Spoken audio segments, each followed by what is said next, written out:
Ebakoza naye olowooza olinga mwemeka kati jjajja Katonda tumukubire mu ngalo amwadde emyaka mingi nnyo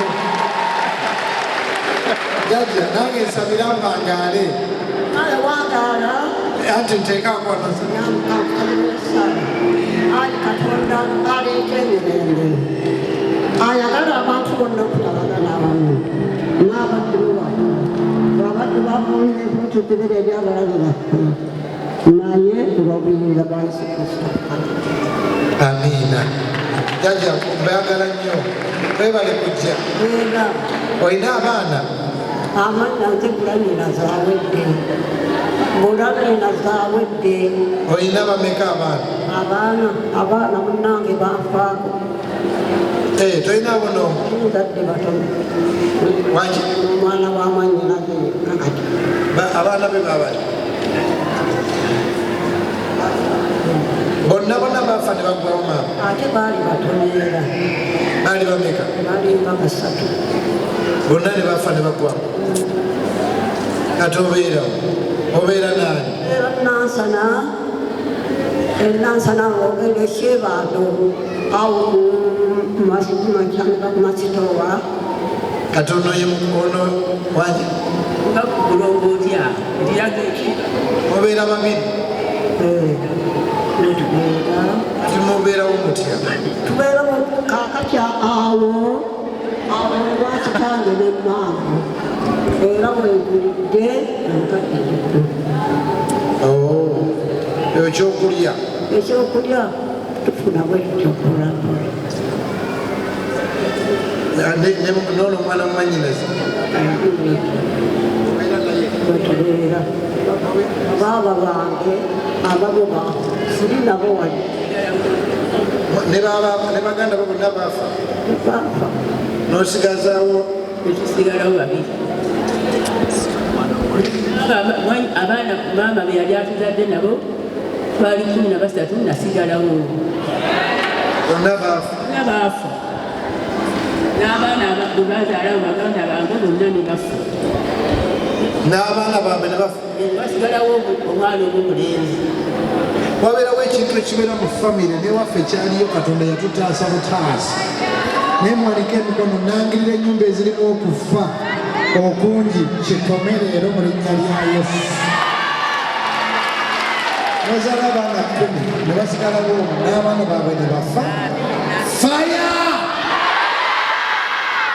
kyobola baabwe tubayita wano si mmere yokka naye emmere eggwawo naye omukisa gwe tusaba gwe muva mu fuluma nagwo wano lindako twali tuteesa tubeerenga wano ne Good Samaritan tujje tuneyo ekyokulya tugende era nebazanya abatukwatiddeko Opportunity Bank gye wano abalala naye nze nenkayanya bano bamwami mukisa naye mbagamba nti eyo emmere eggwawo mu nnaku meka naffe nga abazadde bagenze emmere twagifunanga n'oyiya wano n'oyiya wala naye twaliko ekintu ekitulondoola mukitegeera naye mbagamba bano mumpulira bannaye naye mbagamba tetuyita buyise bantu bba ba mmere waliwo ekyomwoyo ekitaggwawo era ne betwatandika maama betwatandika okulabirira bamulekwa netanikolaba omwana mumujja ku bbala aba agenda okukola P7 n'alwala nnyo aba agenda okukola esifo n'alwana ne banne ewaka ne bamutama n'ayitamu nga buli batuuka ku geeti ey'obuwanguzi wabawo ekimugoba kyobola bangagamba ku Masse Orphanage netuteekayo ne church kubanga ebimu bya mwoyo abamu kumwe ennaku ekulumye kootudde mu nnyumba ya Katonda bw'ofuluma tekulondola n'abaana bo n'abaana b'abantu gamba amiina n'engala kikubeereko maama nsabuse nja kusaba mwai mukisa aliwa ne Robinali ne Eli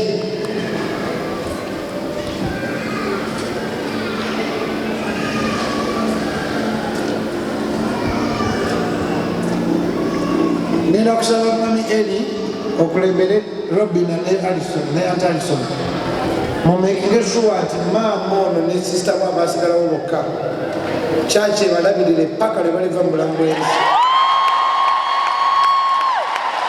Onakikola eri ono tumutikka emigugu mingi kyakulya kyakwambala sukaali kyakulya kyakwambala sukaali naye sukaali tabatemangu ate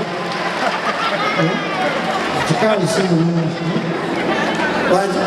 ate onywako kakyala kyabakadde bannakyayi maama ne kasukaali tukaleetenga ne kasukaali kadde omukadde ayagala kunakyayi bwaba alya emmere fuba leeta kyayi wange akanyama tuka akanyama amanyo gakyakaluma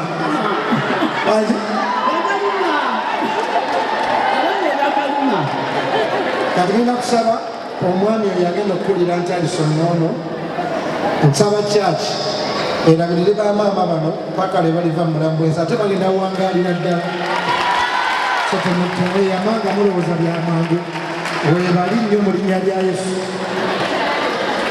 Kati okuva leero wadde abaana bo baafa n'abo ne baggwawo kati nange nfuuse ki mwana wammwe nja kujjanga wano ekyebando wano nja kujjanga obbalaba okyamako katonda waliwo neddwaliro lyomukyalo oyo ajati abajjanjabako olumu era ddala bulungi ajati tumukubireko mu ngalo eddwaliro lye ekyokulya kiwedde ekibanja ekyaffe awaali eddwaliro eryo ddene